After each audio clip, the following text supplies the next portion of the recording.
আউযু বিল্লাহি মিনাশ শাইতানির রাজিম। বিসমিল্লাহির রহমানির রহিম। সম্মানিত দর্শক শ্রোতা, আপনারা যে যেখান থেকে আজকের আমাদের অনুষ্ঠান উপভোগ করছেন, সকলকে জানাচ্ছি আসসালামু আলাইকুম ওয়া রাহমাতুল্লাহি ওয়া বারাকাতুহু। আজকের প্রোগ্রামের সম্মানিত মেহমান আমি এ পর্যায়ে পরিচয় করিয়ে দিচ্ছি। আমাদের সকলের শ্রদ্ধাভাজন জনাব প্রফেসর মফিজুর রহমান। আসসালামু আলাইকুম ওয়া রাহমাতুল্লাহ। ওয়ালাইকুম সালাম ওয়া রাহমাতুল্লাহি ওয়া বারাকাতুহু। জি, মোহতারাম, আপনি কেমন আছেন? আলহামদুলিল্লাহ। সম্মানিত দর্শক শ্রোতা, আমরা আমাদের কাঙ্ক্ষিত মেহমানের সাথে পরিচিত হয়েছি। এ পর্যায়ে আমি আর দেরি না করে আমি সরাসরি চলে যাচ্ছি আমাদের মোহতারামের কাছে। আমাদের আজকের মূল বিষয় হচ্ছে ইসলামের দৃষ্টিতে মুমিনের গুণাবলী। আমি মুআজ্জাজ প্রফেসর মফিজুর রহমান সাহেবকে এই বিষয়ে আমাকে আলোচনা পেশ করার জন্য সবিনত করছি। আলহামদুলিল্লাহি রাব্বিল আলামিন ওয়াল আকিবাতু লিল মুত্তাকিন ওয়াস সালাতু ওয়াস সালামু আলা সাইয়্যিদিল মুরসালিন ওয়া আলা আলিহি ওয়া সাহবিহি আজমাইন। ইংল্যান্ডের একটা টিভি চ্যানেল RTN বাংলা কর্তৃক আয়োজিত আজকের আমার জীবনের এই ধরনের প্রথম প্রোগ্রামে আমি চ্যানেলের পরিচালক সঞ্চালক তারেক ভাইকে এবং তার চ্যানেলকে শুভকামনা করছি, সালাম শুভেচ্ছা জানাচ্ছি সমস্ত দর্শক ভাই বোনদের প্রতি। আসসালামু আলাইকুম ওয়া রাহমাতুল্লাহি ওয়া বারাকাতুহু। একটি গুরুত্বপূর্ণ বিষয়ে এখন আলোচনা শুরু হবে। যদিও এই ধরনের প্রোগ্রামে আমি জীবনে বলতে গেলে আজকেই প্রথম, কারণ আমি তো কথা বলি সাধারণত শিক্ষা শিবিরে উপস্থিত ভাইদের সামনে। তো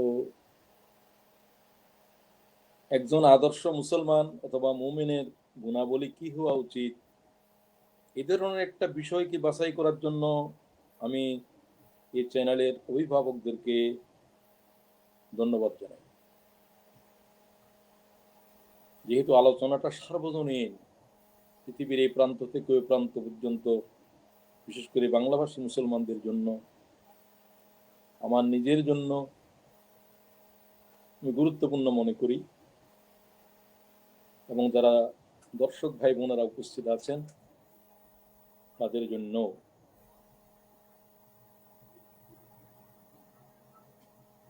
আলোচনাটাকে খুব দীর্ঘায়িত আমি করতে চাচ্ছি না, যত সংক্ষেপে আলোচনা করা যায় আমি চেষ্টা করব, আল্লাহ তাআলার সাহায্য কামনা করে।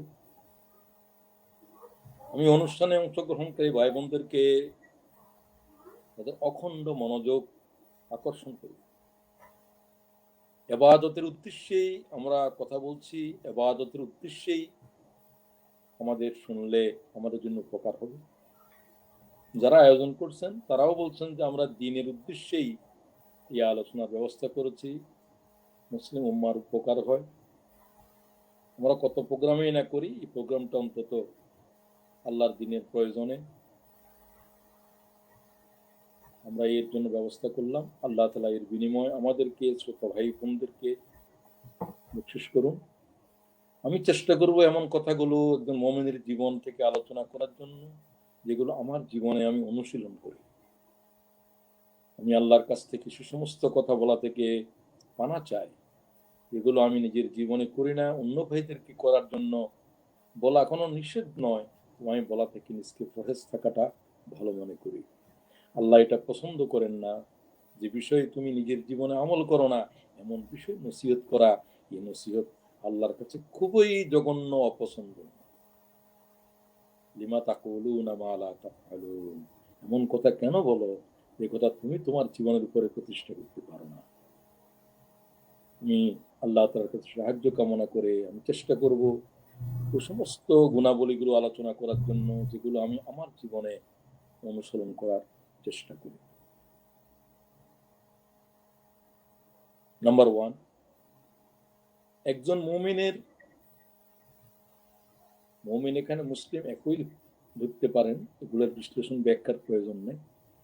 ঈমান যে এনেছে সেই মুমিন, ইসলাম যে গ্রহণ করেছে সেই মুসলিম। মুসলিম বেশি ব্যাখ্যা না করলে আমরা একই ব্যক্তিকেও বুঝতে পারি। আর একটু ব্যাখ্যা সাপেক্ষ বললে ঈমান গ্রহণকারীরা মুমিন, আর ঈমানের উপরে যারা আমল করে তারা মুসলিম। মুসলিম একটু দরজা উপরে, তো আমি এই জন্য মুসলিম শব্দটা বললাম। সেম, একজন মুসলিমের জীবনে কি কি আবশ্যকীয় গুণাবলী থাকা পড়ে, যা পৃথিবীর এই প্রান্তে ওই প্রান্তে কোনো সীমা নেই। কোরআন শরীফ যেমন কোনো সীমিত খণ্ডিত জনগোষ্ঠীর জন্য নয়, মুহাম্মদ রাসূলুল্লাহ কোনো এক বিশেষ এলাকার জনপদের রাসূল নন, মুমিনের গুণাবলীটাও সার্বজনীন। একজন মুসলিম ঈমানের উপরে সাক্ষ্য দেবে। শাহাদাত একজন মুসলিমের প্রথম গুণ হওয়া উচিত। ঈমান কোনো গোপন বিষয় নয়। আপনি যে ঈমান এনেছেন একথা গোপন থাকলে ঈমান আনা হবে না।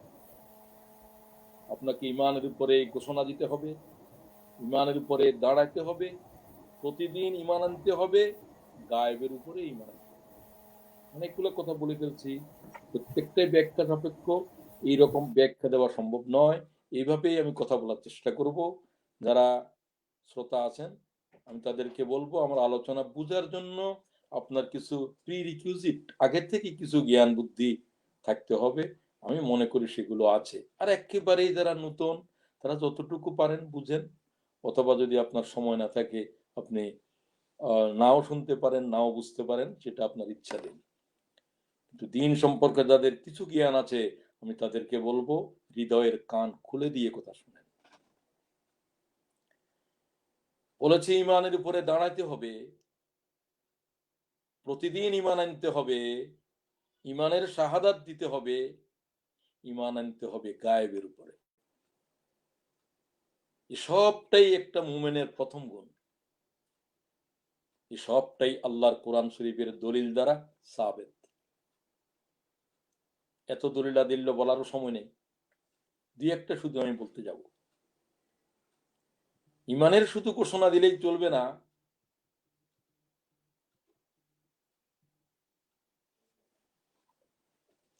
ঘোষণা দিলেই চলবে না, ঈমানের শাহাদাত দিতে হবে এবং ঈমানের উপরে দাঁড়াতে হবে। ঘোষণা দেয় যারা, এদের ভিতরে অনেকে আবার মুমিন নয়। ওয়ামিনান নাস মান ইয়াকুলু আমান্না বিল্লাহি ওয়া বিল ইয়াউমিল আখির ওয়া মা হুম বিমুমিনিন। অনেক মানুষ আছে যারা বলে আমরা ঈমান এনেছি আল্লাহর উপরে, পরকালের উপরে, কিন্তু আল্লাহ বলছেন এরা মুমিন হয় নাই।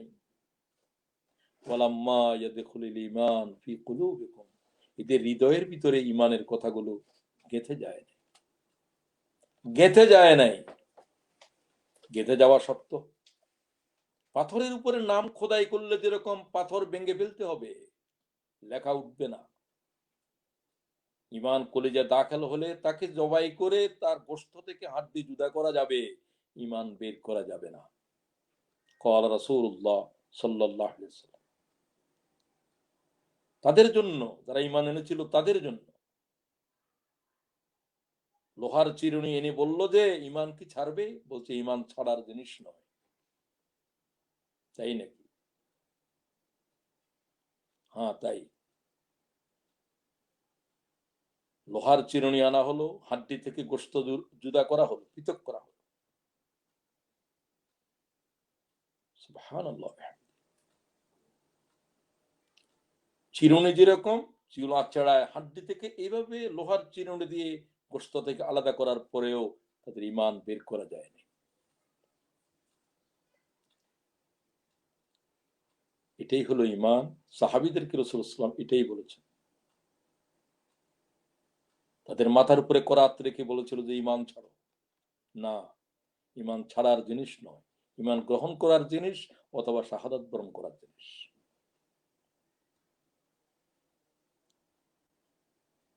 ইয়া আইয়ুহাল্লাযীনা আমানু আমিনু, হে ঈমানদারেরা প্রতিদিন ঈমান আনো, প্রতি মুহূর্তে ঈমান আনতে থাকো, ঈমান আনার ভিতরেই থাকো,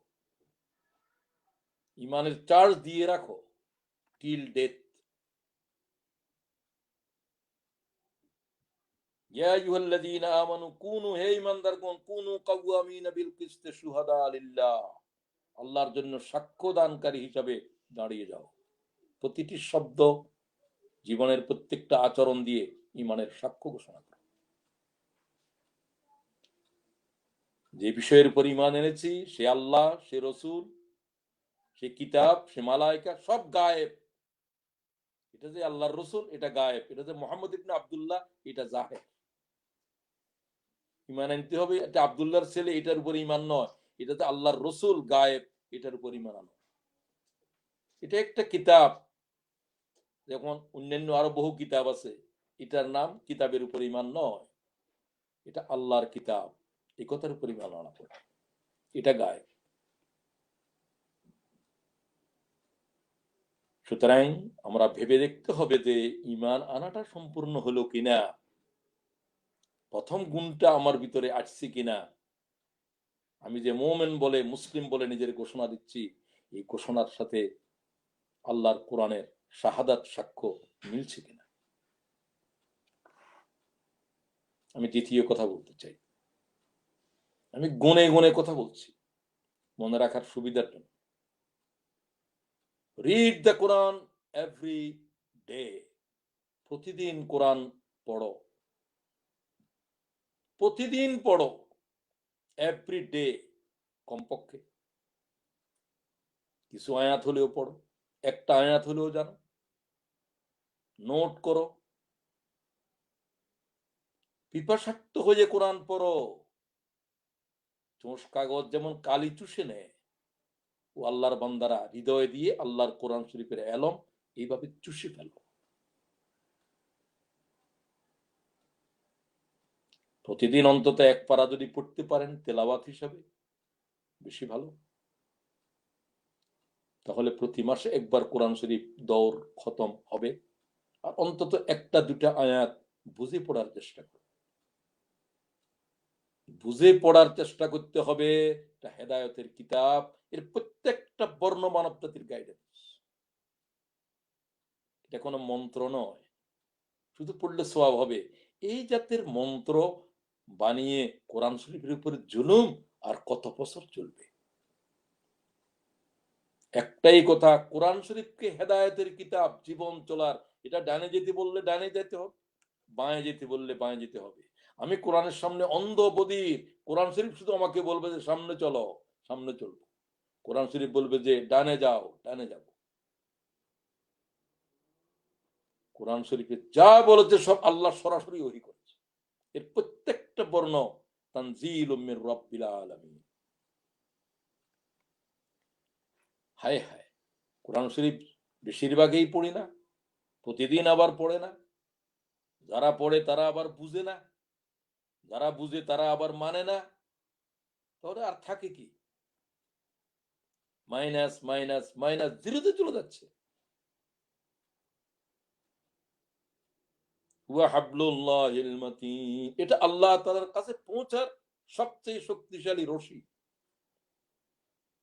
একটা রশির দুই মাথা থাকে, তরাফাহু বিয়াদিল্লাহি ওয়া তরাফাহু বিয়াদিকুম। এই রশির প্রথম মাথা আল্লাহর জাতের হাতে রয়েছে।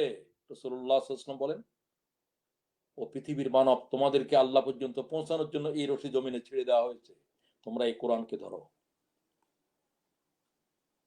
মিসালটা বুঝেন, তরাফাহু বিয়াদিল্লাহি ওয়া তরাফাহু বিয়াদিকুম, তোমাদেরকে গ্রহণ করার জন্য, ধরার জন্য আল্লাহ এই রশি জমিনে ছেড়েছে। তাহলে এটার সাথে জীবনের অ্যাকশন জড়িত আছে। খুব মহব্বত করলেন, চুমা খেলেন, পুষা খেলেন, এগুলো একেবারে খাওয়ার কোনো জরুরত নাই। হ্যাঁ, যদি এটাকে গ্রহণ করে তারপরে চুমাও খান, ভালো। লক্ষবার চুমা খাওয়ার কারণ আর কোরআন শরীফের উপরে আমল করা, কোরআন শরীফের জ্ঞান অর্জন করা এক জিনিস নয়। আমি তৃতীয় কথা বলতে চাই, যেগুলো বলছি সেগুলো আপনাদের সবাইকেই আমি অনুরোধ করব, এগুলো আমাদের জীবন আচরণে, জীবনের উপর প্রতিষ্ঠা করা লাগবে। আমার কথা অনুযায়ী নয়, আল্লাহর বিধান, আল্লাহর নির্দেশের কারণে।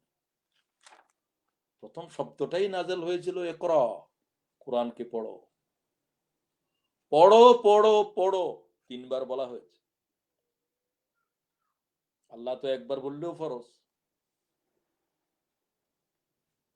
সুতরাং লেখাপড়ার সাথে যারা সম্পর্ক নাই, তাদের মুমিনের মৌলিক গুণাবলীই নাই।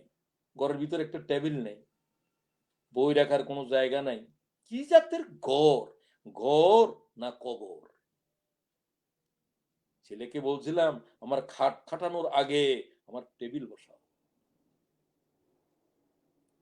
চেয়ার বসাও, আমি না ঘুমালে থাকতে পারবো, পড়ার টেবিলে না গিয়ে কি করে থাকবো? আপনাদের কাছে বলার জন্য বলছি না, ও আল্লাহ তুমি সাক্ষী রয়েছে তোমার বন্দাদের অনুপ্রেরণার জন্য, পূজার জন্য, সিদ্ধান্ত নেয়ার জন্য। দিনে 1টা ঘন্টা সময় আল্লাহর কোরআনের জন্য দিতে পারলেন না, কোনো জবাব চলবে না কিয়ামতের মাঠে? আপনার আমার কোরআন শরীফ না পড়লে কোরআন শরীফের কিছু দায় আসবে না। আমাকে আমার জন্যই পড়তে হবে, আমার পথ চলার জন্যই পড়তে হবে। আর পড়ার সবচেয়ে মূল্যবান সময়টা হলো ভোর, ওয়াল ফজর।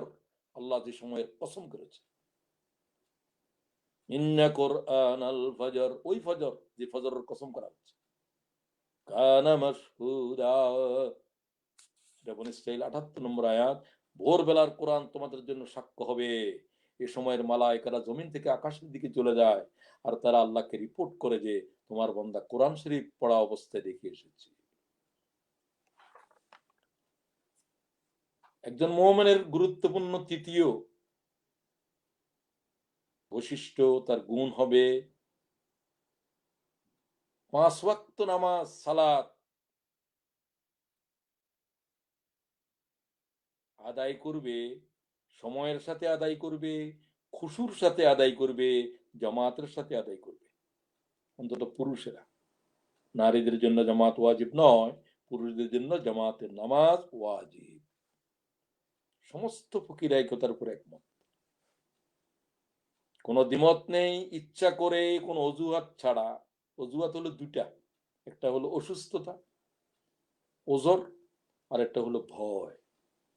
এখন করোনা ভাইরাসের ভয়, খৌফ একটা কারণ, আর একটা হলো মরিজ, অসুস্থতা। হাদিস বলছে এই 2টাই হলো কারণ জামাত তরক করার। আজকে তরক করতেছি আমরা অনেকেই, খৌফ চলছে, ভীতি, করোনার ভীতি। সমগ্র দুনিয়া লকডাউন, কাবা শরীফের বাইতুল্লাহর তোয়াফ, হজ পর্যন্ত লকডাউন।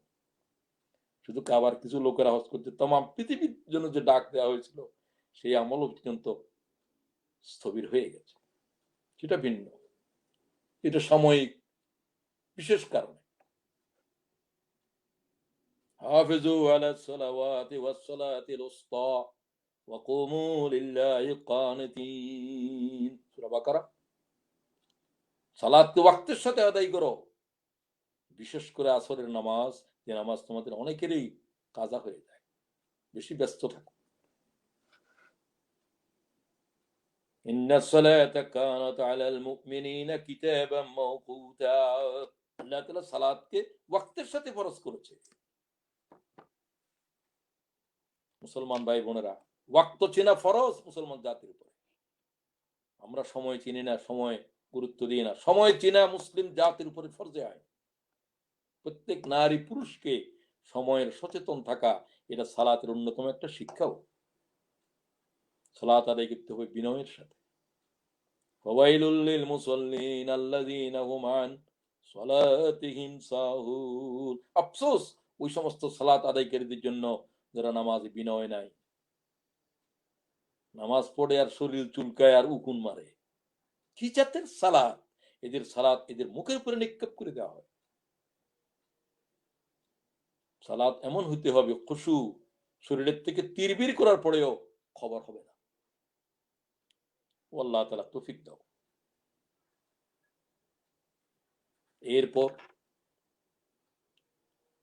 4 নম্বর কথা বলছি, সম্ভবত 10 নম্বর পর্যন্ত আমি যাব।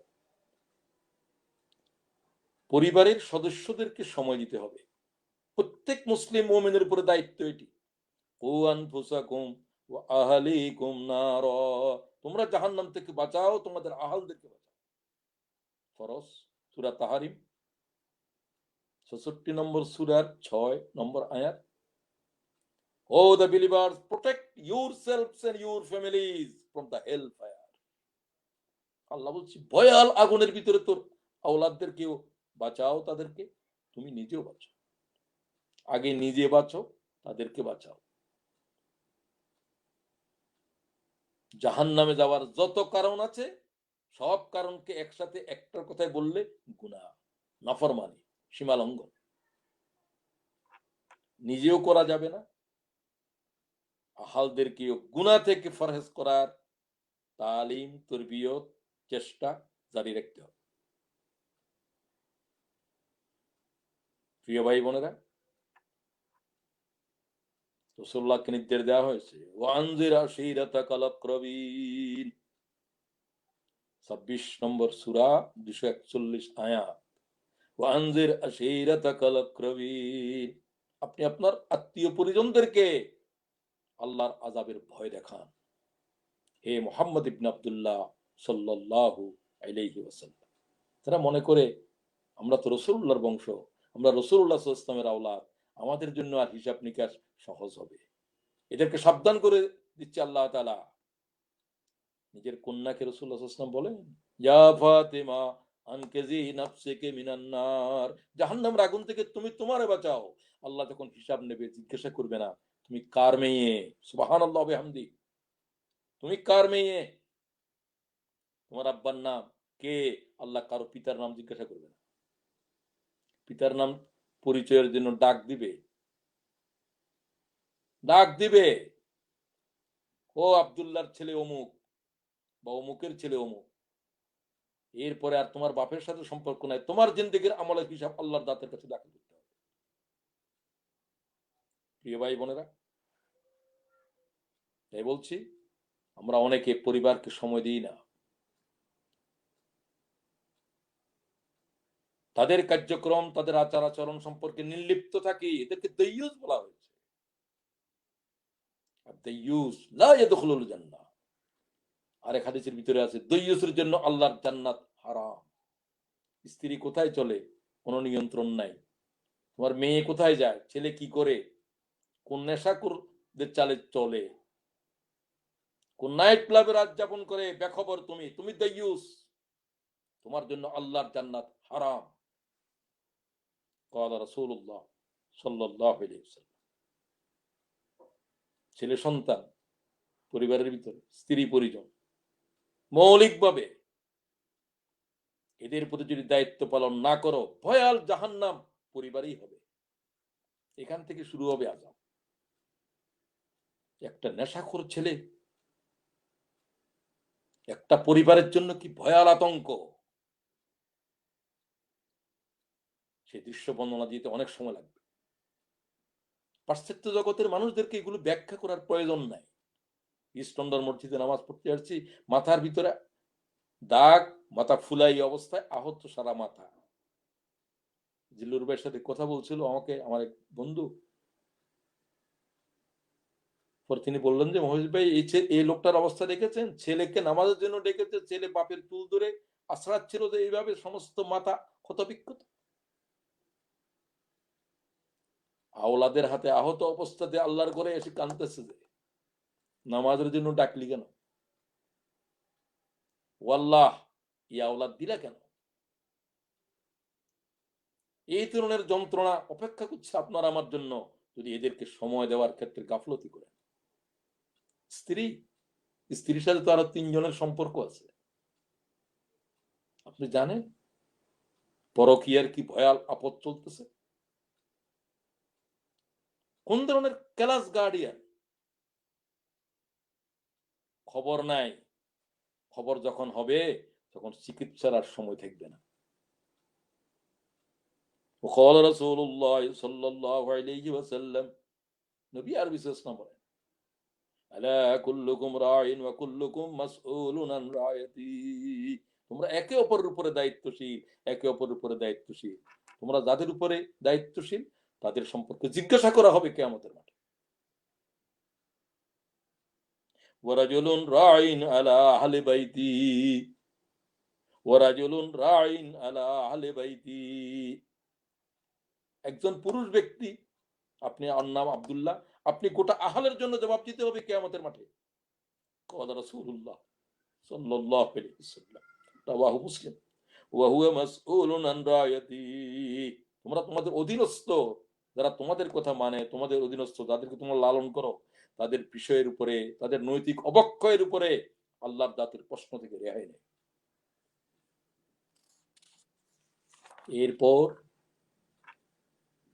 5 নম্বর কথা বলছি, আয় রোজগার হালাল উপায়ে হওয়া লাগবে। সিম্পল লিভিং, হাই থিঙ্কিং, চিন্তা তো জান্নাত পর্যন্ত পৌঁছবে, কিন্তু জীবনযাত্রা খুবই সিম্পল। وقال رسول الله صلى الله تعالى عليه وسلم, ألا تسمعون ألا تسمعون, রিপিট, দুইবার কথা বলবেন, তোমরা কি শুনোনি, তোমরা কি জানো না, ইন্নাল বাযাযাতা মিনাল ঈমান, ইন্নাল বাযাযাতা মিনাল ঈমান, قال رسول الله صلى الله عليه وسلم, রাওয়াহু আবু দাউদ। রাসূলুল্লাহ দুইবার বললেন, সাদাসিধা জীবন হচ্ছে মুমিনের জীবন, সাদাসিধা জীবন। প্রতিবেলায় তোমাকে চিকেন খেতে হবে, প্রতিবেলায় তোমাকে মিট খেতে হবে। হায় হায় হায়, এই অনুভূতি আসলো কেন? রাসূলুল্লাহ সাল্লাল্লাহু আলাইহি ওয়াসাল্লামের জিন্দেগির সাথে কোনো মিল আছে? না। রক্তকে পাক করো, একথা হাত তুলে বলো যে আমার রক্তের ভিতরে এক কাতরা হারাম নাই। আমি বলছি, আমি আমার রক্তের উপরে বলছি যে আমার জানা মতে আমার আমার রক্তে কোনো হারাম ঢুকে নেই। আমার অজানা অসাধ্য যেগুলো, সেগুলো আল্লাহ তাআলা মাফ করবেন। লা ইউকাল্লিফুল্লাহু নাফসান ইল্লা উসআহা।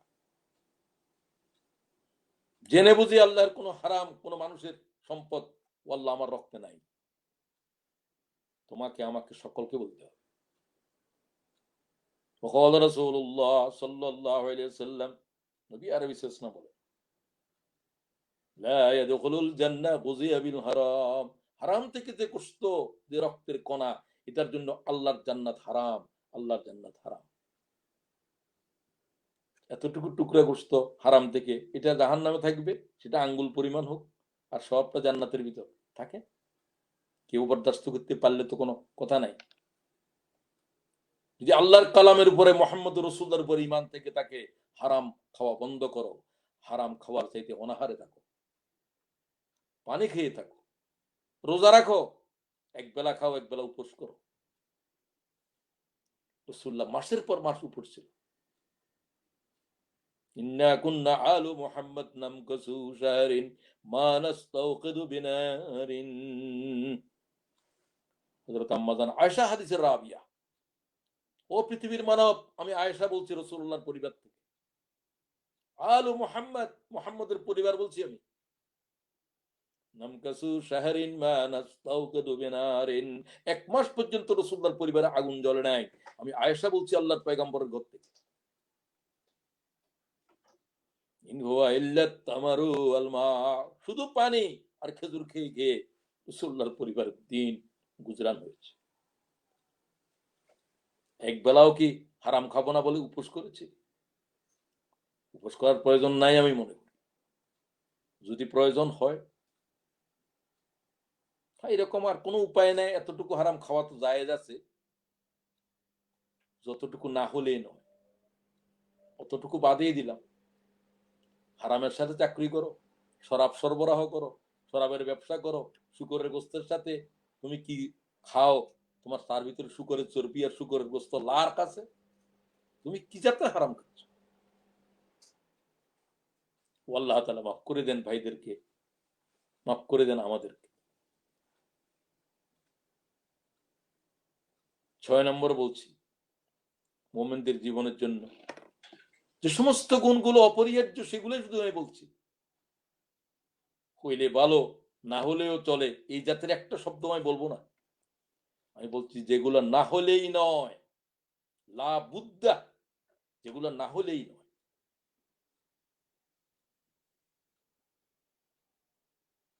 এরপরে বলছি গুনাহে কবিরার কাছে যাওয়া যাবে না।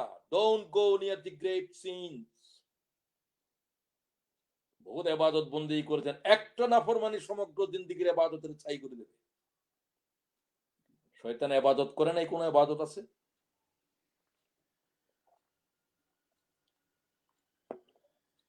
আল্লাহর একটা নাফরমানি সিজদা করতে বলছে, ফাসাজাদু ইল্লা ইবলিস, সবাই সিজদা করলো, ইবলিস করলো না। সমগ্র লাখো বছরের ইবাদতকে আল্লাহ ছাই করে দিয়েছে। ছাই করে দিত না যদি সরি বলতো। যেমন আদমও ভুল করেছেন, রব্বানা যালামনা আনফুসানা, ও আল্লাহ আমি ভুল হয়ে গেছে, না জেনে করে ফেলছি, ক্ষমা করে দেন। আল্লাহ শুধু ক্ষমা করেন নাই, আল্লাহ তাকে নবুয়ত দিয়ে ধন্য করেছে।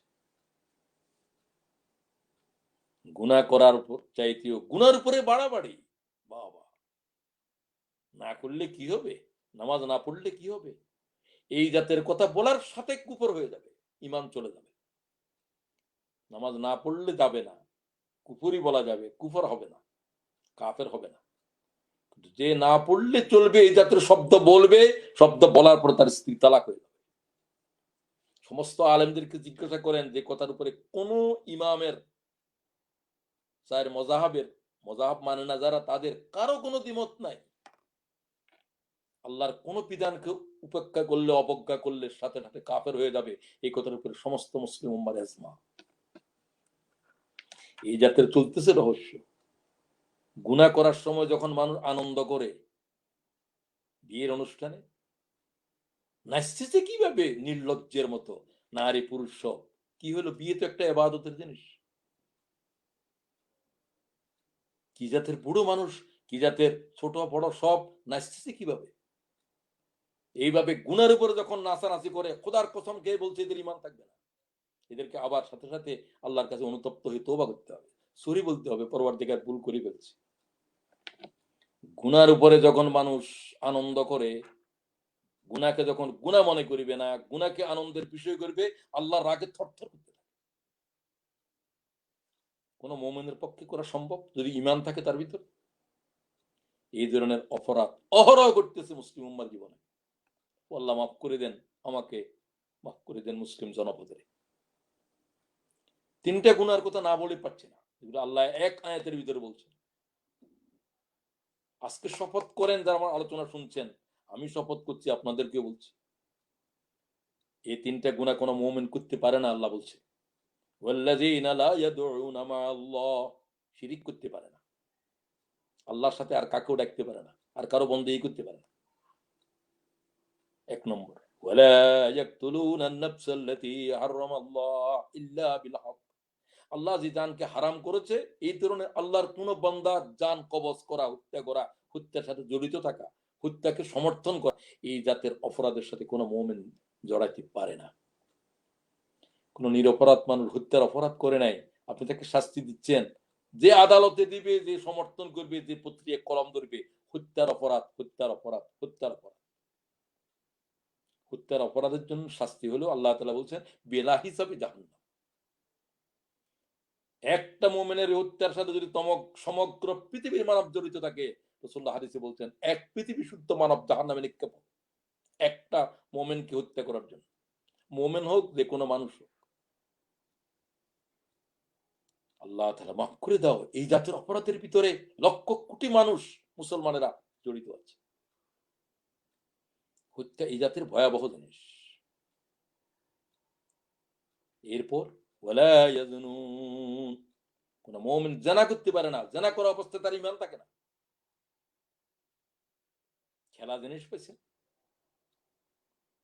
জিনা যে কত প্রকার সেটা হচ্ছে তার ইলম নাই। চোখের জানা, কানের জানা, আলাইনানে তাজনিয়ানে জানাহুমান নজরু, প্রত্যেকটা পলকের ভিতরে জানা হচ্ছে। ক্বালা রাসূলুল্লাহ, প্রথম পলক মাপ, তারপরে কেন চাইলে, তারপরে কেন দেখলে, অনুতপ্ত হলে না, মজা উঠালে?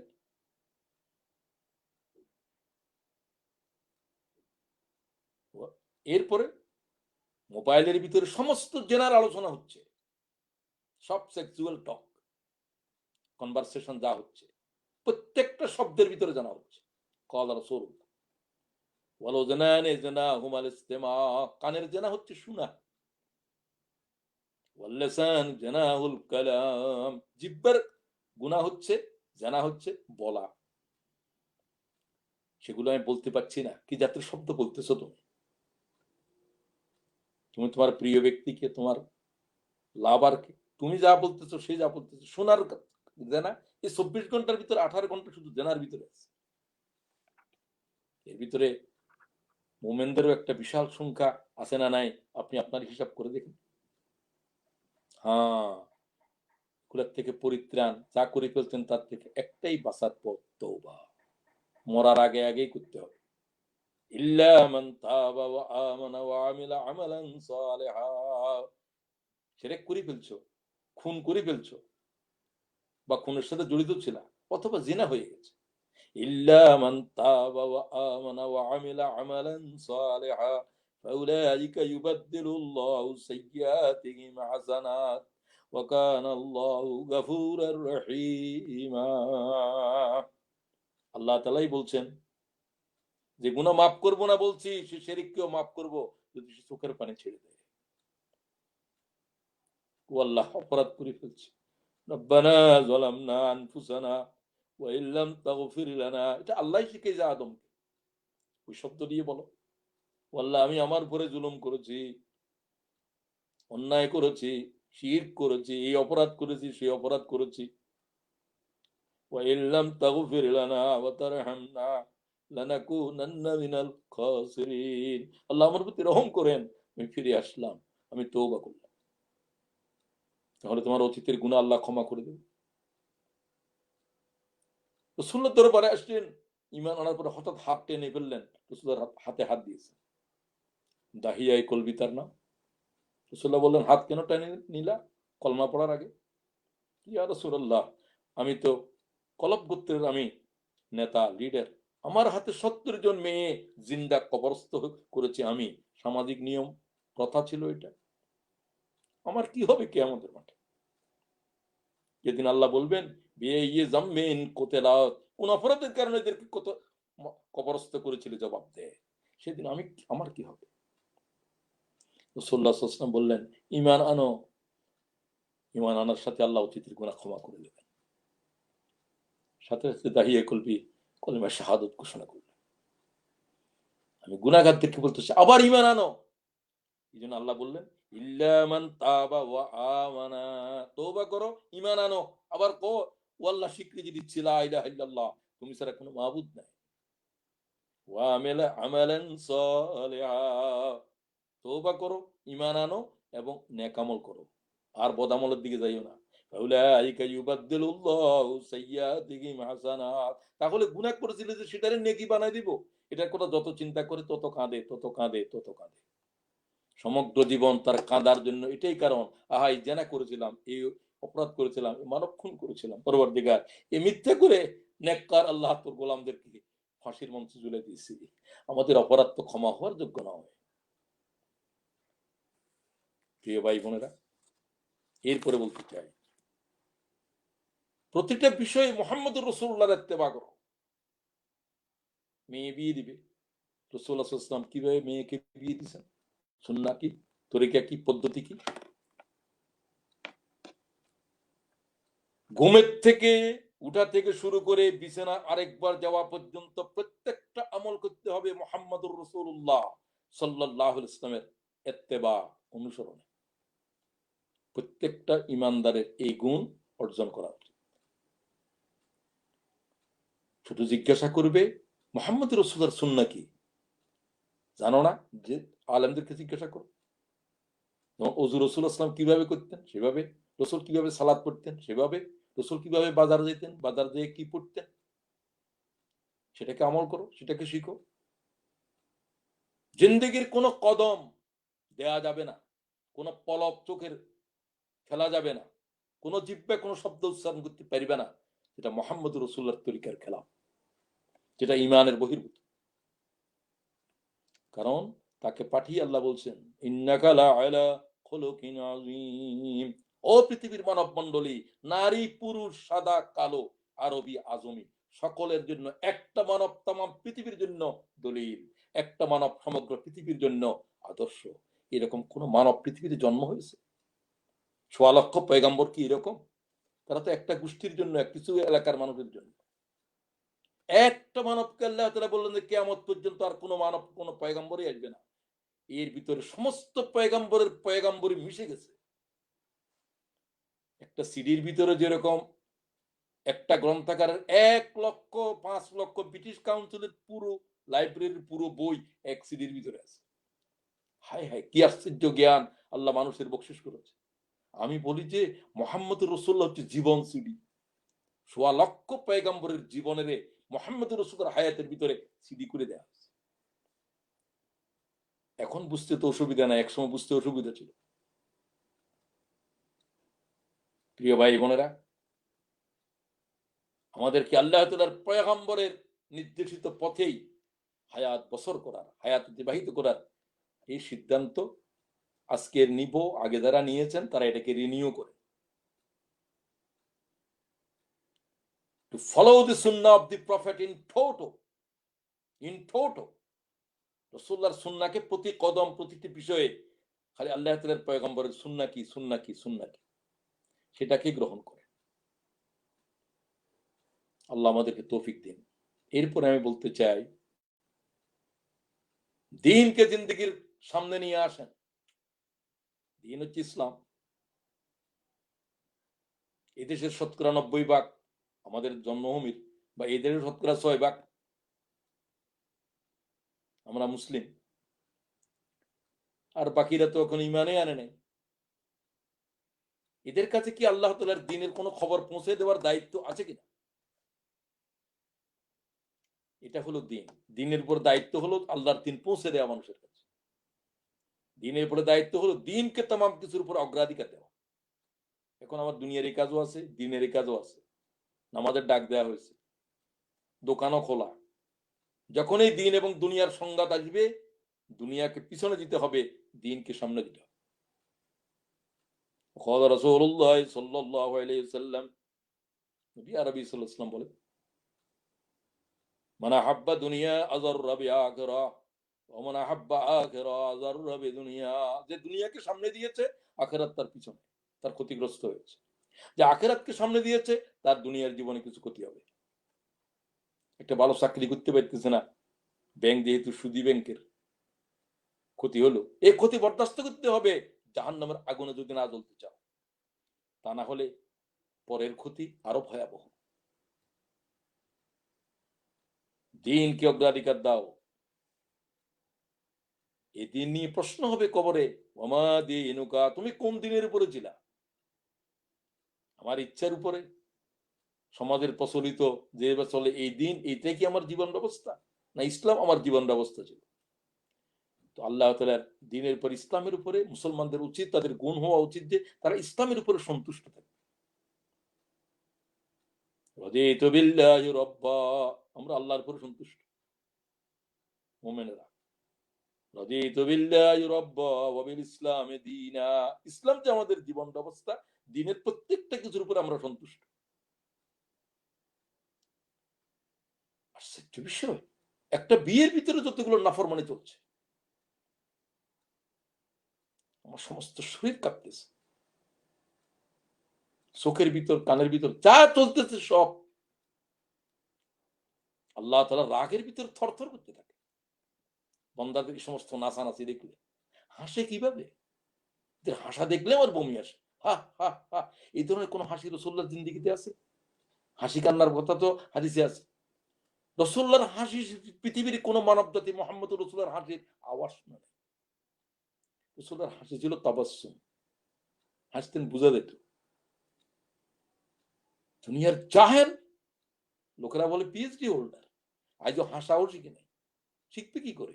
১৫০০ বছর বলে এখন হাত ধোয়া দিবস পালন করে। ১৫০০ বছর আগে রাসূলুল্লাহ বলছে প্রতি নামাজে হাত দাও, খাওয়ার আগে হাত দাও। সভ্যতা পৃথিবীর মানবকে মুহাম্মদ রাসূলুল্লাহ থেকে শিখতে হবে। যতটুকু গ্রহণ করিবে না অতটুকু বড় বড় তার অসভ্যতা থাকবে। এরপরে বলতে চাই, নিজেদের আত্মীয় পরিজন, প্রতিবেশী, মজলুম পৃথিবীর মানব জাতির জন্য আমার দায়িত্ব আছে। প্রত্যেক মুসলিমকে এটা আল্লাহর পক্ষ থেকে দায়িত্ব মনে করতে হবে। হক, একজন মুসলমান অপর মুসলমানের হক আছে। কোরআন শরীফের এক আয়াতের ভিতরে আল্লাহ তাআলা ১০টা হক বর্ণনা করেছে। আমি শুধু সেগুলো শুনে দিচ্ছি আয়াতটা আপনাদেরকে। প্রত্যেক মুসলমানের উচিত এটাকে ফরজ হিসাবে গ্রহণ করা। সূরা নেসার ৩৬ নম্বর আয়াত, একটু সূরাটাও মনে রাখেন, আয়াতটাও মনে রাখেন।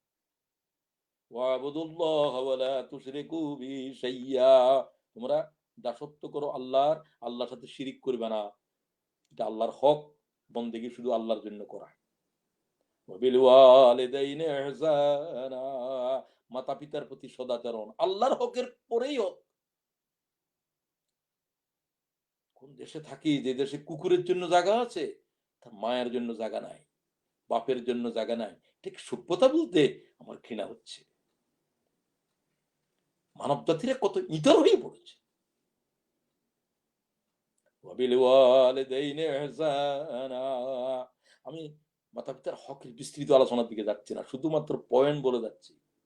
আল্লাহর হকের পরে গুরুত্বপূর্ণ মা বাবা। এরা মুসলমান হোক, অমুসলমান হোক, খ্রিস্টান হোক, যেটাই হোক, মা বাবা কিনা, এদের দোয়া বদদোয়া পয়গম্বরের দোয়ার মতো কবুল হবে। হাত তুললি তোলার দেরি আর কবুল হওয়ার দেরি। ওয়াবিজিল কুরবা, তোমাদের আত্মীয় পরিজন, বিশেষ করে তোমাদের রক্তের আত্মীয় কুরবা, ভাই, বোন, ফুফু, মামারা, এরা আমার রক্তের আত্মীয়, মায়ের দিকে হোক বাপের দিকে হোক। আল্লাহ রক্তের হক বলছে, রক্তের হক বলছে, রক্তের হক বলছে। ভাই বোনের কথা বলে না? কি আশ্চর্য বিষয় না! রক্তের হককে যারা আদায় করলো না, বিচ্ছিন্ন করলো, আল্লাহ বলছে খোদার জান্নাত এদের উপর জায়েজ নাই, হারাম করে দিয়েছে। লা ইয়াদখুলুল জান্নাহ কাতিউর রাহিম ওয়াল ইয়াতামা, তোমাদের সমাজের এতিম, তাদের প্রতি তোমাদের দায়িত্ব আছে। ওয়াল মাসাকিন, মিসকিনদের। ওয়াল জারি যিল কুরবা, তোমার আত্মীয় প্রতিবেশী, তার মানে মুসলিম প্রতিবেশী, কেউ কেউ তাফসীর করেছে। ওয়াল জারিল জুনুব, অমুসলিম প্রতিবেশী। আল্লাহ তাআলা পৃথক করে করে বলেন কোরআনের আয়াত এগুলো। মুসলিম প্রতিবেশী, অমুসলিম প্রতিবেশী, উভয়ের প্রতি তোমাদের হক, তোমাদের দায়িত্ব আছে। কি দায়িত্ব? ওয়াল্লাহি লা ইউমিন, ওয়াল্লাহি লা ইউমিন, ওয়াল্লাহি লা ইউমিন, তিনবার কসম খেয়ে বলছে রাসূলুল্লাহ, তারা মুমিন নয়, তারা মুমিন নয় তো। লাইসাল মুমিনুল্লাযী ইয়াশবাউ ওয়া জারু জাইউন ইলা যামবি, যে তার প্রতিবেশীকে অনাহারে রেখেছে। প্রতিবেশী মুসলমানটাও হতে পারে, খ্রিস্টানটাও হতে পারে। অনাহারে রেখে তার খোঁজ খবর না নিয়ে নিজে খেয়েছে, আল্লাহর কসম মুমিন নয়। আল্লাহর তিনবার রাসূলুল্লাহ কসম খেয়েছে। তুমি কি তাহাজ্জুদ পড়ো মিয়া? জারিজিল জুনুব ওয়া সাহিবি বিল জাম, সাহিবি বিল জাম, তোমার জীবন সাথী, স্ত্রী, স্পাউস, স্বামীর প্রতি স্ত্রী, স্ত্রীর প্রতি স্বামী। কি ডোমেস্টিক ভায়োলেন্স! কি শব্দ এগুলা! মুসলমানেরা এখন শুনতেছে, এগুলা কি মুসলমানদের জীবনে ছিল domestic violence? What domestic violence? পরিবার তো একটা জান্নাত আমাদের জন্য। তার প্রথম দুশ্মন তার স্ত্রী, স্ত্রীর সাথে পরকিয়া, তার স্ত্রীর প্রথম দুশ্মন তার স্বামী, একে অপরকে সন্দেহ করে। কি যাতে আগুনের ভিতরে জ্বলতেছে জাহান্নামীরা, নাম মুসলমান। আফসোস আমাদের জন্য। না, কি করে তুমি তোমার স্ত্রীর হক আদায় করলে না? আর কি জাতির স্ত্রী তুমি? তুমি কি জানো মুহাম্মদ রাসূলুল্লাহ সাল্লাল্লাহু আলাইহি ওয়াসাল্লাম বলেন, আল্লাহ ছাড়া যদি কাউকে সিজদা করার হুকুম দিত, স্ত্রীদেরকে বলতো স্বামীকে সিজদা করো। এরপর ওয়াবিনিস সাবিল, মুসাফির, যারা বাড়িঘর ছেড়ে এসেছে বিভিন্ন কারণে, তাদের প্রতি তোমাদের দায়িত্ব আছে। 9 নম্বর 10 নম্বর ওয়ামা মালাকাত আইমানুকুম, অধীনস্থ চাকর বাকর তোমার ফার্মে চাকরি করে, আল্লাহ তাদের হক আছে, তাদের হক আছে। এই 10টা হক সম্পর্কে শুধু বললাম, একে অপরের দায়িত্ব পালন করার জন্য। মানবতার স্বার্থে এগিয়ে আসো। অনাহার কৃষ্ট মানুষ কোভিড-19 আক্রান্ত হয়ে অনাহারের ভিতর রাত যাপন করছে, কেউ কাছে যায় না, ডিস্টেন্সিং করে। ডিস্টেন্সিং যতটুকু জীবাণু থেকে দূরে থাকো। মনের কাছে যেতে হবে, খাদ্য পৌঁছে যেতে হবে বুভুক্ষ মানুষের ঘরে। ব্রিটিশের প্রধানমন্ত্রী বলছিল, খাবার তোমাদের ঘরে পৌঁছে যাবে। কথাটা আমার খুবই ভালো লাগছে, খাবার তোমাদের ঘরে পৌঁছে যাবে।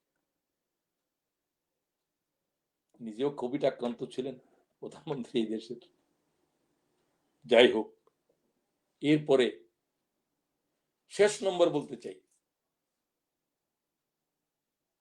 ভালো করে কথা শুনতেছেন আশা করি। প্রত্যেকেরে বলতেছি, আমার কথা শোনার আগে কথা রেকর্ড করবেন, কথা কাগজে কলমে লিখবেন, আমাকে পরামর্শ দেবেন। আর যদি মনে করেন যে আপনার জীবনের জন্য আল্লাহর কোরআন থেকে কথা বলা হচ্ছে, ফরজ হিসাবে শুনবেন, ফরজ হিসাবে আমল করবেন।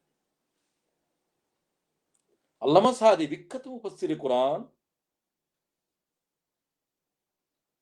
এই কথাটা কোন একজন আলেমের আলোচনায় আমি শুনেছি, সম্ভবত জনাব মাওলানা আহমদুল্লাহ সাহেব। আল্লাহর বান্দারা যত দোয়া জিকির আছে এগুলোকে সব জমা করে তিনি আল্লাহর এই বান্দা বলতেছেন যে আমি দেখলাম 6টা এরকম। অবশ্যই এই কথাটার সাথে আমি দ্বিমত, দুই একটা ক্ষেত্রে আমার পরিবর্তন আছে, আমি পরিবর্তন করে বলছি। কয়েকটা জিকির এমন আছে যে প্রত্যেকটা মুমিন তার প্রতিদিন করা উচিত। এই কথাটা একটা ভিন্ন আলোচনা করা যেত, সময় যেহেতু নাই, শুধু আমি পয়েন্টগুলো বলে যাব। প্রত্যেকটা মুমিন, প্রত্যেকটা মুসলমানের উচিত প্রতিদিন সকাল সন্ধ্যায় আল্লাহর জিকিরের জন্য কিছু সময় ব্যয় করা। এটা আল্লাহ ফরজ করে দিয়েছেন, ইয়া আইয়ুহাল্লাযীনা আমানু যিকুরুল্লাহ যিকরান কাসীরা। বেশি জিকির করো, বেশি জিকির করো। বেশি নামাজ পড়ো বলা হয় নাই, বেশি রোজা করা বলা হয় নাই। কোন ইবাদত বেশি করো এটা আমার ইলমে জানা নাই একটা ছাড়া, যিকরান কাসীরা। বেশি জিকির করো, বেশি জিকির করো, বেশি জিকির করো। বেশির কোনো সময় দেওয়া হয়নি। সাহাবীরা বললেন, হুজুর কত বেশি? হাত্তা ইয়াকুলু মাজনুন। রাসূলুল্লাহ শুধু হাদিসে ব্যাখ্যা দিয়েছেন, তোমাকে লোকেরা পাগল বলবে। সবসময় সুবহানাল্লাহ, সবসময় আলহামদুলিল্লাহ, সবসময় এটা, সব না কোনো কিছুর কাছে দোয়া জিকির সার্বক্ষণিক ভাবে। ঘুমাতে উঠলে কি আবার জিকির, উঠলে কি, শুইতে কি, খাইতে কি, খাওয়ার মাঝখানে কি, পানি খেতে কি, আল্লাহর জিকিরের ভিতরে গোটা জিন্দেগি চলছে। এটা আল্লাহর নির্দেশ, জিকরান কাসীরা। সেগুলোর থেকে মাত্র কয়েকটা বলতেছি। এক, এই কথাগুলো একটু ভিন্নভাবে শুনেন, ভিন্নভাবে মনে রাখেন। প্রতিদিন দুরূদ শরীফ পড়েন। দুরূদ শরীফ ওই জিনিস রাসূলের পাকের প্রতি যার কারণে আল্লাহ তাআলার দয়া, আল্লাহর মেহেরবানি তোমার উপর ওয়াজিব হয়ে যায়। এটা কোনো আমল আমার জানা নাই, আলহামদুলিল্লাহ আমি বেশি পড়ার চেষ্টা করি, আমি সংখ্যা টংখ্যা বলার দরকার নেই, আপনি যতটুকু পারেন। তো সাহাবী বললেন, হুজুর আমি আমার জীবনের অর্ধেকের চেয়ে দুরূদ শরীফ পড়ি। হুজুর কয় আরো বেশি পড়ি, পারলে আরো ভালো। আরো বেশি, অর্ধেক পরে তারপরেও মা শাহিদা ফাইন যাদাত ফাহুয়া খায়রুল লাক। শুধু 3 ভাগের 2 ভাগ পড়লে হুজুর আবার কয় তোমার ইচ্ছা তুমি পড়ো, যদি ফাহুয়া খায়রু ফাইন যাদাত, যদি এর চাইতেও বেশি করো তাহলে ভালো। বলতে বলতে দেখা গেল যে শুধুমাত্র বলতে নফল ইবাদত যত আছে দরুদ শরীফের উপরে আর কিছু নেই। তো প্রত্যেকে কেউ 1000 পড়েন, যে কোনো দরুদ শরীফ পড়তে পারেন। তো দরুদে উম্মিকে রাসূলুল্লাহ বেশি পছন্দ করে, সংক্ষিপ্ত দরুদের উম্মি। আল্লাহুম্মা সাল্লি আলা সাইয়্যিদিনা মুহাম্মাদিন নবিয়্যিল উম্মি ওয়া আলা আলিহি ওয়া সাল্লিম তাসলিমা। আরো সংক্ষেপে বললে সাল্লাল্লাহু আলান নবিয়্যিল উম্মি, সাল্লাল্লাহু আলান নবিয়্যিল উম্মি। আর সবচেয়ে সংক্ষিপ্ত দরুদ সাল্লাল্লাহু আলাইহি ওয়াসাল্লাম, ক্বালা রাসূলুল্লাহ সাল্লাল্লাহু আলাইহি ওয়াসাল্লাম। 1000 বার পড়েন, এক নামাজে 100 বার। 2 নম্বর, প্রতিদিন ইস্তেগফার করতে হবে। এটা আগেই কিছু বলছি ইস্তেগফারের। প্রতিদিন ইস্তেগফার করাকে যারা জরুরি করেছে তাদের জন্য 3টা খুশখবরি। এই শুধু এটা না শুনালে আমার ভালো লাগতেছে না। আমার জন্য আমি আমল করি, আপনাদের জন্য। ওয়ান ইবনে আব্বাস قال রাসূলুল্লাহ সাল্লাল্লাহু আলাইহি ওয়াসাল্লাম মান লাযিমা ইস্তিগফার, যে প্রতিদিন ইস্তেগফার করে, ইস্তেগফারকে জরুরি করে নিয়েছে, জাআলাল্লাহু লাহু মিন কুল্লি যিকিন মাখরাজা, আল্লাহ তার প্রত্যেকটা সংকট সমাধান করে দেওয়ার দায়িত্ব নেবে। সুবহানাল্লাহ। সংকট সমাধানের দায়িত্ব তো প্রধান। ওয়া মিন কুল্লি হাম্মিন ফারাজা, সমস্ত টেনশন ফ্রি করে দিবে। টেনশনের কোনো ওষুধ আছে? আল্লাহকে ওষুধ রাসূলুল্লাহ শিখাচ্ছে। তুমি ইস্তেগফার বেশি করো, ইস্তেগফার, আস্তাগফিরুল্লাহ, এটাও ইস্তেগফার। টেনশন ফ্রি জীবনের কসম করছে আল্লাহর পয়গম্বরে সাল্লাল্লাহু আলাইহি সাল্লাম। আপনি কি জানেন? আমি কি জানি, আমল করি। ওয়ারাযাকাহু মিন হাইসু লা ইয়াহতাসিব, প্রত্যেকের রিজিকের কষ্ট আছে। হুজুর বলতে ইস্তেগফার করনে ওয়ালার রিজিক আকাশ থেকে নাযিল হবে। ক্বালা রাসূলুল্লাহ সাল্লাল্লাহু আলাইহি সাল্লাম, যে পয়গম্বর একটা সন্দেহজনক কথা জিহ্বা থেকে বের করে নেয়। এরপর 3 নম্বর জিকিরের ভিতরে হুজুর পাক সাল্লাল্লাহু আলাইহি ওয়াসাল্লাম বলেন, আমি যত দোয়া করেছি জীবনে, পয়গম্বররা যত দোয়া করেছে, আমি কি বলবো সব কিছুর চাইতে উৎকৃষ্ট কোনটি? খুব ভালো করে শুনেন। রাসূল কয়, আমি যত দোয়া আল্লাহর কাছে করেছি, যত জিকির পড়েছি, 1,24,000 পয়গম্বর, 2,24,000 পয়গম্বর যা পড়েছে, সব চাইতে উৎকৃষ্ট কথা কি বলবো? অবশ্যই বলবেন। রাসূলুল্লাহ বলেন, তোমরা অন্তত 100 বার পড়ার চেষ্টা করো। রাওয়াহুল বুখারী, রাওয়াহু মুসলিম। লা ইলাহা ইল্লাল্লাহ ওয়াহদাহু লা শারীকা লাহ, লাহুল মুলক ওয়া লাহুল হামদ ওয়া হুয়া আলা কুল্লি শাইইন কাদির। দৈনিক 100 বার পাঠকারীর জন্য 100 গোলাম আযাদ করার সওয়াব। হাদিসে বলছে সেই গোলামগুলো রাসূলুল্লাহর বংশ। সুবহানাল্লাহ। 100টা নেকি, 100টা গুনাহ ক্ষমা হয়ে যাবে এবং এই কালেমা পাঠকারীর জন্য আল্লাহ তার সবকিছুর জিম্মা হয়ে যাবে। সাহাবায়ে কেরাম এই দোয়াটা, এটা বাজারে গেলেও পড়া উচিত। আব্দুল্লাহ ইবনে মাসউদ বলতেন, আমি বাজারে গিয়ে শুধু এটা পড়ার জন্য, রাসূলুল্লাহ বলছে যে বাজারের ভিতরে গিয়ে, শপিং সেন্টারে গিয়ে এটা পড়বি, প্রতিদিনও যাচ্ছেন, 10 লাখ নেকি হবে তার। ক্বালা রাসূলুল্লাহ, ইমাম আহমদ হাদিস বলছে 10 লাখ। এরপরেও লোকেরা জাহান্নামে যাবে। এরপরে বলতে চাই, যে দোয়ার কারণে ইউনূস আলাইহিস সালাম মাছের পেটের থেকে আল্লাহ তাআলা জিন্দা পয়গম্বরকে শাস্তি দিয়েছেন রাগের কারণে, আল্লাহ তাআলা এই দোয়া পড়ার কারণে আল্লাহর রাগ ঠান্ডা হয়ে গেছে। 40 দিন পর্যন্ত মাছের পেটে সিদ্ধ হয়ে গেছে নবী, সমস্ত চামড়া উঠে গেছে। সেই পয়গম্বরকে বের করে দিলেন। যখন ইউনূস পড়লো, আল্লাহ তার ভিতরে জানা দিছে, আল্লাহর রাগের ঠান্ডা করতে পারবে না। লা ইলাহা ইল্লা আনতা সুবহানাকা ইন্নী কুনতু মিনাজ জালিমিন। ভাই বোনদেরকে বলতে চাই, সমস্ত যন্ত্রণার এটাই চিকিৎসা। ফাস্তাজাবনা লাহু ওয়া নাজ্জাইনাহু মিনাল গাম্মে। আমার যে বান্দারা এই দোয়া পড়বে, আল্লাহ ওহী করে কোরআনে, ওয়াকাযালিকা নুনজিল মুমিনিন, ইউনূসকে যেরকম রেহাই দিয়েছি, তোমাকেও রেহাই দেব। এই কথাটা আল্লাহ কোরআন শরীফে আবার বলে দিলেন। তাহলে আপনি যত বিপদে পড়েন, যত সংকটের জন্য এটা প্রতিদিন পড়েন। আপনি যা পারেন প্রতি নামাজে অন্তত 20 বার করে পড়েন। আর দুটো কথা বলে শেষ করতে চাই। আল্লাহর নিকটে যে 4টে কালেমা বেশি প্রিয়, বেশি প্রিয়, বেশি প্রিয়, এই কালেমাগুলো একটা শানে নজরুল বলি। রাসূলুল্লাহ মেরাজে গেলেন, সর্বশেষ সাতবক আসমানের উপরে বাইতুল মামুরের চেহানের ভিতরে হেলান দিয়ে বসা দেখলেন। জিবরাইল বললেন, আপনার দাদা ইব্রাহিম। রাসূলুল্লাহ বললেন, আমি সোয়া লক্ষ পয়গম্বরকে দেখেছি মেরাজের রজনীতে, তবে একটা পয়গম্বরের চেহারার ভিতরে আমার চেহারা বসে রয়েছে, তিনি ইব্রাহিম, সাইয়্যিদুনা ইব্রাহিম। হুজুরকে দেখে আলিঙ্গন করলেন, বললেন, তুমি সমস্ত পয়গম্বরের শ্রেষ্ঠ, তুমি আমার সমস্ত আওলাদের ভিতরে শ্রেষ্ঠ, তোমার উম্মতের আমার সালাম দিও। হাদিসের ভিতর রয়েছে, রাসূলুল্লাহ বলেন, আল্লাহ তাআলার পয়গম্বর ইমাম তিরমিজি বলেন, রাসূলুল্লাহ সাল্লাল্লাহু আলাইহি ওয়াসাল্লাম এই হাদিস ইমাম তিরমিজি গ্রহণ করেছে, তোমার উম্মতের আমার সালাম দিও আর এই 4টা জিকির বেশি করে পড়তে বলিও, সুবহানাল্লাহ ওয়াল হামদুলিল্লাহ ওয়া লা ইলাহা ইল্লাল্লাহ ওয়াল্লাহু আকবার। 100 বার সকালে, 100 বার বিকালে পড়ে। কেন? ও মুহাম্মদ সাল্লাল্লাহু আলাইহি ওয়াসাল্লাম, তোমার উম্মতরে বলে দিও, এই জিকির যারা পড়ে তারা এক এই জিকিরের কারণে জান্নাতের বাগান রচিত হয়, জান্নাতের বাগান রচিত হয়। এক একটা জিকিরের জন্য এক একটা ফলন্ত গাছ, যে গাছের ছায়া 70 বছর পর্যন্ত তুমি যদি ঘোট সোয়ার করে গাছের ছায়া অতিক্রম করতে পারবে না। সর্বশেষ যে জিকির কে বলা হয়েছে জান্নাতের দরজা, জিকিরের নামই জান্নাতের দরজা। রাসূলুল্লাহ সাল্লাল্লাহু আলাইহি ওয়াসাল্লাম বললেন, হে আব্দুল্লাহ ইবনে কায়েস, তোমাকে কি আমি জান্নাতের দরজা বলে দিব? ইয়া রাসূলুল্লাহ, অবশ্যই বলবেন। বলে, তুমি পড়ো, লা হাওলা ওয়ালা কুওয়াতা ইল্লা বিল্লাহ, লা হাওলা ওয়ালা কুওয়াতা ইল্লা বিল্লাহ।